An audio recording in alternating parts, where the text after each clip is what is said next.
from the bottom of my heart. I am truly in love with the hope that sleeps inside you. Hello there! I'm Gail, and this is my buddy Nagito, and we're gonna watch Miraculous Season 4, Guilt Trip. And, it seems like it's time for another superhero, according to this description, where Ladybug calls on an ally with unfailing optimism to save Reflecta, because we're using Reflecta again. And again. It's been like 8 times now. Like, how many times do we really need Reflecta into this show? Was she really that good of a supervillain to begin with? I don't think so. But hey, I'm sure this totally has nothing to do with Rose, because it's Rose. She's gonna be the new Miraculous holder. I'm willing to put a bet. I'm willing to bet money on that. I mean, come on. Who else is it gonna be? Who else? So, with that out of the way, let's go dive into Reflecta's deep, bottomless abyss of guilt and save her with unending optimism on how great this episode's gonna be.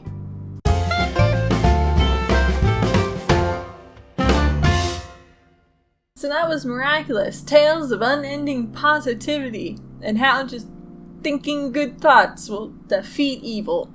All in all, actually not too terrible an episode. I like how it was differently focused. It wasn't just like, oh, fight with this mystical power, but it was more just like, I don't know, this one, in a way, it felt more childish because it was like more about the lesson than about the show itself, but it's been a while since the show had any lessons really to learn from, so it was kind of refreshing in that way. This one was all about Juleka feeling guilty because Rose has a freaking, like, it's not a terminal illness because she doesn't say she's going to die from it, but it's a reoccurring illness, so everybody freaks out, and Juleka's the only one who knows at first, but then everybody knows, and they're all like, oh my god, Rose goes to the hospital? Like, what? Which, quite a big turn for Miraculous to suddenly send one of their characters to a hospital. Yeah, she feels guilty, so Shadow Moth is like, here, your dark thoughts, be Reflecta again, because, I don't know, Reflecta has something to do with feeling guilty. Again, it's all reused assets, it's not supposed to, they don't make new villains anymore. Except for freaking Kagami and Luca. They always get new villain. They're never the same dude. They're always different people every time. Juleka gets turned into Reflecta again and then gets a Sentimonster that is literally like a wormhole into a weird organ-like tunnel. It looks like they've been eaten and they're going through like the small intestine. Which makes you wonder, well, if you go all the way through, where do they go? Where do they go, Shadow Moth? Where do they go? So they go through this totally normal hole, and it's actually kind of funny at the beginning how Juleka's just like, I think the person who needs to go into this the most is me. I'm gonna yeet myself into the void. Don't mind me, Shadow Moth. I give up. And Shadow Moth's just like, the frick? That part was funny to me. Juleka's been great this season. She's been so funny because she says nothing and you can barely understand what she's saying. I feel like it's gotten even worse. Like, before you could understand her, but now, like, I can't even. Like, everybody's translating after she says something. I'm like, good, because I could barely catch that. And it's been hilarious. So yeah, this is where she feels guilty about telling people about Rose's horrible illness. And so they all get captured and feel guilt and all that kind of stuff. And so the only way to beat it is with the power of jubilation.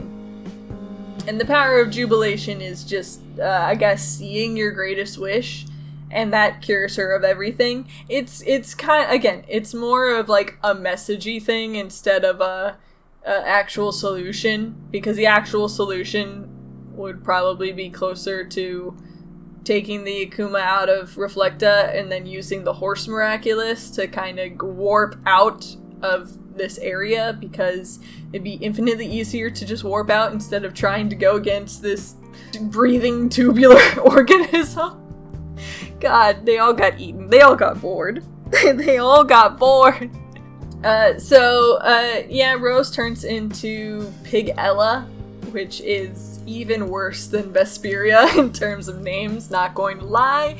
Pig Ella is kind of stupid, but her outfit's really cute, and it makes me sad because this 100% is a one-time power, kind of like King Monkey. I didn't like King Monkey that much because I hated that episode, but yeah, this one was cute, and I kind of wish there were more uses for this, but this is such a specific power that's only gonna be used maybe twice. They might bring it back one more time to be like, we need the power of positivity in conjunction with something else. Yeah, she's so cute. But my god, is that such a useless power in this show. Just, your greatest desire is this. That's my power. My power is that mirror, the mirror of Erised in Harry Potter. The one that got put away because people just stared at it forever and it was a bad thing. That's her superpower. She's a mirror. But other than that, the episode was fine. Like I said, it's more about the message, about being positive about your situation, and Rose's perspective on her illness is very refreshing. It's very nice that she doesn't put a damper on anything. She accepts the reality of her situation, but she, how she goes through it and how, she reacts to every day and just willing, just telling herself, sucks to suck, but I'm going to be happy anyway. That's great. I love that. And it makes me like Rose more. Like, that's a great character development to be like, she's, that's a strength for her instead of it just being, she's just positive for the sake of positivity. This gives it some depth and makes her stronger as a character. So I really enjoyed that. And that's what I really liked about this episode, was it made me care more about Rose and Juleka, because it was that's such a human problem to deal with, and they dealt with it in such a productive and good way, rather than just being superhero solves things. So yeah, I really enjoyed that episode, which is strange to me because I didn't go into this thinking that this, it felt like a filler episode, so I didn't go into it thinking I was gonna like it so much. But yeah, the more that it sits with me, the longer, I take to really analyze it and feel how I feel about it. It was definitely, it had the best overall message, and it was very wholesome about it, which, especially after the last couple of episodes where I've just been kind of like, this feels so in your face, against the fans because of Chloe Zoe stuff.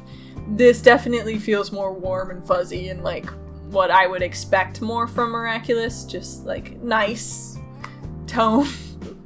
I don't know, is that enough? Am I describing things? Have I flashed my hands at you enough for you to feel the emphasis of the emotion I'm throwing at you? So that was Guilt Trip, and it was a pretty good episode. Not one I'm gonna thoroughly go back to or anything, but it was good for what it was. And I enjoyed having that little piece of wholesomeness in the middle of the season. So, I'll see you guys in the next episode. Bye-bye! Hi there, it's the end of the video, my friend. Hit the bell if it was okay, I'm sure I'll make good content someday. I'll play some games or do some drawing, Pokemon and fights with darling, video essays and reviews. I couldn't do it without you, so thanks, like and subscribe.